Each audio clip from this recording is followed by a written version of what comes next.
Alright, nabangga kami. Kaso si Diwata ang may drive. Diwata! Okay ka lang? Okay ka lang? Okay lang kayo?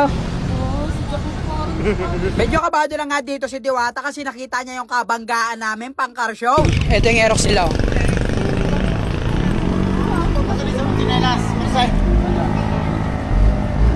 Karas na yan, pag ganito kaganda yung nabangga ko, talaga namang kakabahan talaga ako. At ito nga pala ang driver ng kabanggaan natin, buti na lang wala siya masyadong damage. Lalaban nga daw sana to ng car show bukas, kaso lang sa amin napalaban. Dumiretso na nga kagad kami dito sa barangay hall para pag-usapan kung ano yung dapat pag-usapan. Kasama ko dito si Diwata at yung driver ng kabanggaan namin. At napagkasunduan nga namin, nabibilhan na lang namin ng bagong pyesa yung kanyang Aerox na nasira. At ang may-ari nga pala ng Aerox, itong naka-UFC sa gilid si Kuya. Bali pamangkin niya daw to, hiniram sa kanya. Wala ka talagang kagustuhan eh. Wala tayong magagawa, mga kaibigan. Aksidente, panagutan ang dapat panagutan. Huwag takbuhan. Boss. Ano? Congrats! Bago ka ng motor. Galing! Lalayan mo ang bago mong motor. Lalayan mo! Teknolodya, teknolodya. Ano na karang kakabangga ko lang, tapos ngayon bangga na naman. Eh, ganun talaga. Pag may problemang dumating sa'yo, palaki yan ang palaki. Siyempre, kailangan, alam mo, kung paano i-manage yun. Hindi mo iwasan yun kahit sino. Lahat tayo maring maranasan. At ay magagawa. Ang pinakamagandang gawin, solusyonan. Sa pagkasunduan nga namin na dito muna ang Aerox niya sa aming garahe, tapos babalik na lang namin kapag ayos na, tabilhan na namin ang pyesa. At kinabukasan nga, ito, papatingnan na namin doon sa shop kung anong problema niya, bakit hindi na andar, tsaka mukhang tabing niya yung kanyang manibela. Umangga ba naman kay Diwata? Alam niya naman si Diwata, sobrang tigas niya, kaya hindi kinaya ng motor. Ito yung nabangga na bangkulong. Ito yung gamit namin. Dito bumangga. Pero tingnan nyo, walang kagalos-galos. Mali, ito lang oh. Nagkulay violet lang. Kumapit lang kulay. Ang sarap ng angkas ah. Pagdating namin dito sa shop, sinabihan na kagad kami ng mga mekaniko, naku, abutin niya na mga 10 hanggang 15 magagastos nyo. Bigtas eh, Erga. Sira sa siya eh. Sira. Kaya wala na nagutok. Ang galing.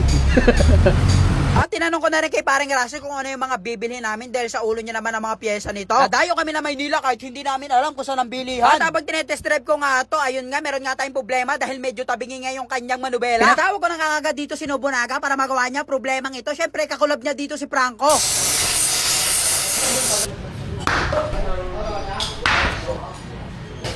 Ito na, syempre, bago sasakyan yan. Parang masarap sa pakiramdam. Ano yung nararamdaman mo sa bagong Aerox, mga boss?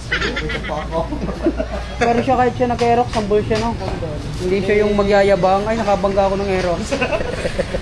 Pag sineswerte ka nga naman, nakita ko pa si Juniboy, wala pang sinasabi, natatawa na kagad ako. Paglingon ko sa harapan, ito, ayos na pala yung Aerox si Diwata. Test drive niya daw muna saglit, tingnan niya lang kung meron pa daw killing o wala na. At tingin ko nasa perfect condition na nga itong motor, wala nga lang siyang pairing sa harapan, kaya kailangan muna natin bilhan. Unang gastos natin, ito, 1.5 kagad. Pag-ibig ng Aerox, puta, kaya wala na makapasagad si tropa. Masarap pala itong dali, no? Parking muna natin yan, guys. Pila tayo. Bale, bukas na lang. Alright guys, biyahe na tayo ngayon papuntang Manila para maghanap ng pairings.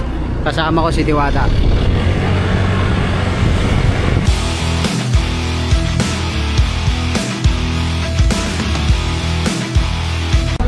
Boss, may nagsabi lang sa amin na dito daw maraming bilihan ng pyesa sa may Caloocan, kaya dito kami pumunta, kaso lang hindi talaga namin alam kung saan bibili. Kaya nagtanong-tanong na lang kami kung saan may bilihan. saan po, ma'am? Doon sa may paglabas nila. Dito ba? Okay po. Thank you po, ma'am. Tanong-tanong lang, malalaman din natin kung saan yan. Mahihilot din natin yan, di ka? Pero yung nabangga natin, hindi natin mahihilot yun. Kailangan na talaga ng bagong buto. Paglabas namin ni Diwata, nakita namin dito sa harapan na meron dito mga tindahan ang kailangan natin. Tama-tama nga ito napuntahan natin kasi dito nga meron daw silang Aerox Vito na pairing. At ito, binigyan pa ako ni Sir ng picture para malaman kung ano yung kailangan natin. Sabi ko, itong buong harapan, kailangan na kailangan namin yan. At ito na ang pinakamahal, headlight. Grabe yung presyo nito, talagang kalahati, tagpas. Balik-chinek muna namin ni Diwata para hindi na kami bumalik kasi grabe ang layo nito. Tapos lahat ng pairings na kailangan natin, ito nandito na sa ating harapan. Color black nga napili ni Diwata para talagang bagay na bagay daw sa bagong Aerox niya. 1,000 nga lang ang binayaran namin dito pero umabot nga ng 10 kasi nang papauwi nga kami, hinihuli kami ng buaya. Wala na, lumipad na.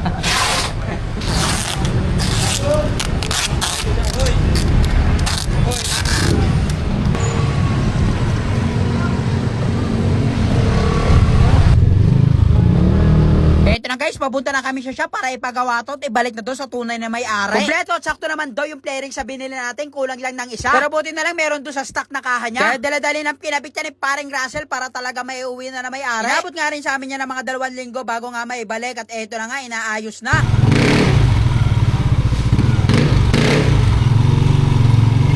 At ito na nga kami ni Diwata, papunta na kami barangay hall para i-close ang kaso namin at talagang malinis na kami. Okay na yan, Kap? Hindi na. Wala na kaming yung dahil sabi nyo, bumalik kami. Basta naharap kayo sa akin, Awa.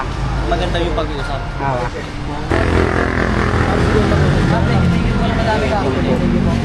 Ayan guys, tapos na ang ating problema. Lagi nyo tatandaan, huwag kayong magdadrive ng may inom. Mag-drive kayo habang umiinom. Ako si Jacklot, subaybayan mo ko sa FB kasi kada araw may vlog ako na pampahappy.